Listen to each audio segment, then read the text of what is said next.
Good morning, everybody at school and at home, and welcome to today's assembly on all creatures great and small. I'm just checking my calendar, and I think if I put my glasses on that today's date is Tuesday the 19th. Tuesday the 19th of January. So welcome to Tuesday the 19th of January.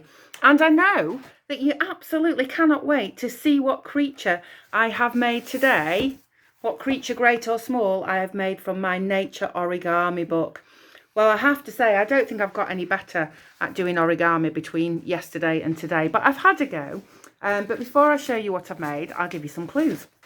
So, today's creature is another bird. But unlike the swallow yesterday, this bird lives in Britain, in Yorkshire, in Halifax, all the year round. My next clue is you will not see me during the day. You might see me in the dawn hours of the early morning and the dusk hours of the early evening. I am carnivorous, and my favourite foods are small rodents like mice and voles and shrews. And my last clue is, even though you might not see me, you might hear me. I bet some of you have guessed. Today's creature, great or small, is somewhere in between. And today's creature is an owl. Okay, an owl. And in particular, we're going to be thinking about, here's the picture.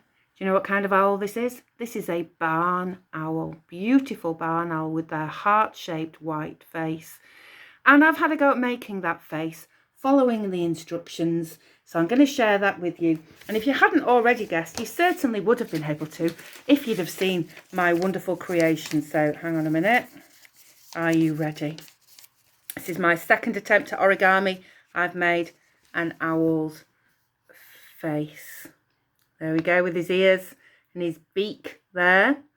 So today's creature is the owl, and it says in my trusty almanac about owls, this is why I chose an owl today, that January is a particularly good time not to see them but to hear them. It says in here, owls become very noisy at this time of year in January.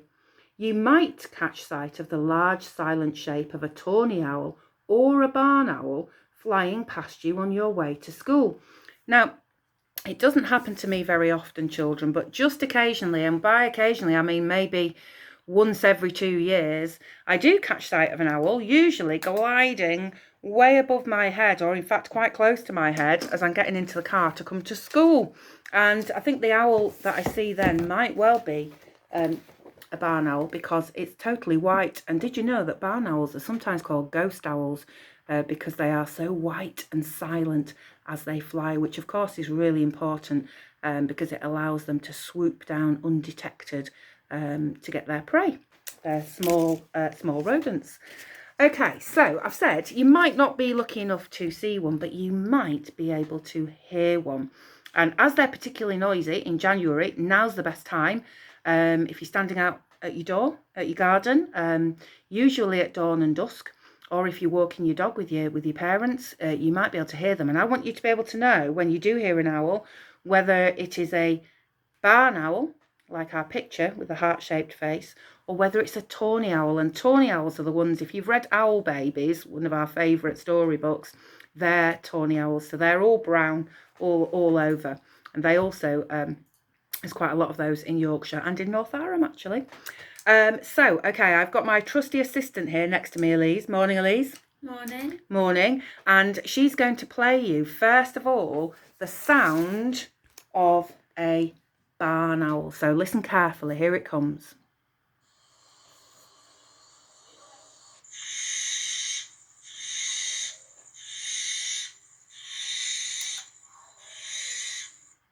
And that, children and parents, that is the sound of a barn owl. And even though these are beautiful, elegant creatures when they fly, the call that they make is certainly not elegant. It's like a harsh, screeching noise. So if you hear that noise, you know that you've just heard a barn owl, and a barn owl is near. The one that we hear more often near us and I think we've got one that lives quite near to us, is a tawny owl, like the ones in Owl Babies. And the tawny owl is much more of a twit-twoer than the barn owl is. So have a listen, if you don't mind, Elise, at what the tawny owl sounds like. Listen in.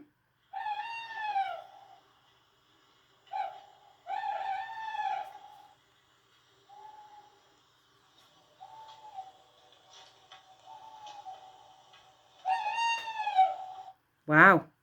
So the tawny owl sounds much more like the traditional twit-twoo that we might associate with owls. And actually, tawny owls have a lot more things that they say apart from twit-twoo. We have one that lives near us, and we call her Kerwick, because that's the noise that she makes. And she makes a Kerwick, Kerwick, Kerwick noise.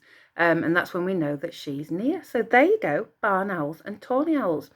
So I hope you did that job that I asked you to do yesterday and registered for the Big Garden Bird Watch on the RSPB site, because I think it's going to be great fun to take part in. And I've registered myself, and I've registered our school. I'm just going to move you over there for a moment.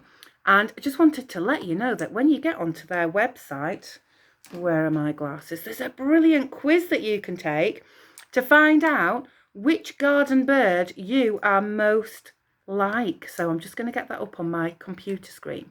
So if you just scroll through a bit on their site, you'll find which garden bird are you.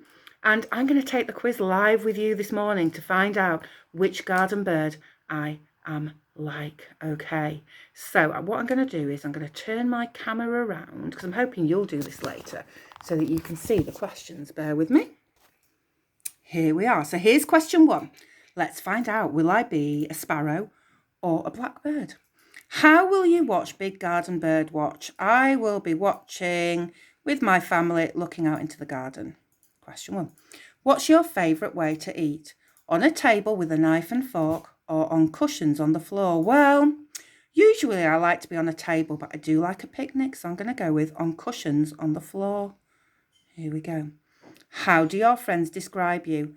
Always part of the flock, or a lone golden eagle? Well, I'm part of a big team at school, and certainly none of us could do our jobs without being part of that team. So I'm going to go for always part of the flock. What's your style?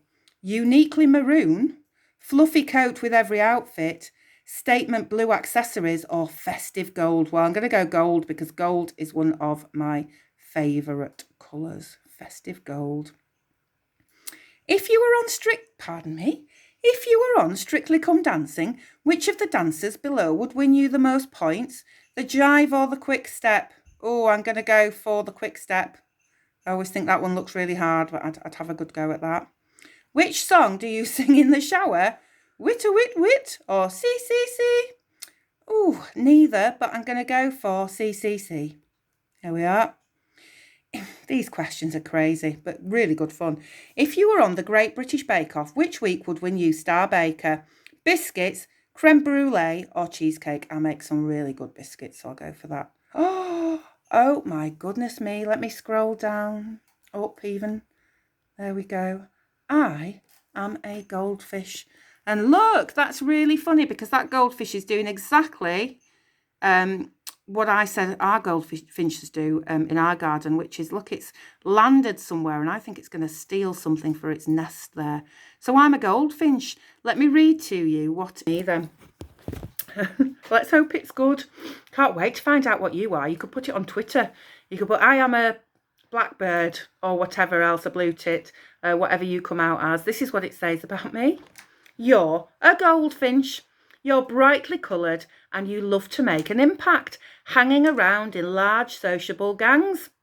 You've got a chatty, twittering song, and you love to feast on a tasty seed.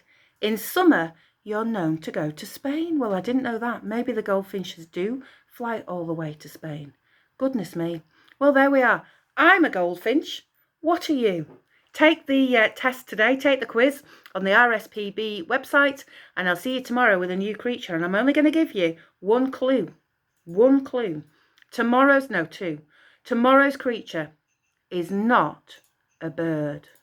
Tomorrow's creature definitely lives in Northowram And I know this for a fact because I had a message from Mrs. Jennings on Saturday morning to say that she'd seen 2 of these in her garden on Saturday morning. I'm going to leave that one with you. I know you won't be able to wait till tomorrow, but you'll have to. Have a really good Tuesday, everybody. Enjoy your lessons, work hard, and yeah, look after people at home and people at school.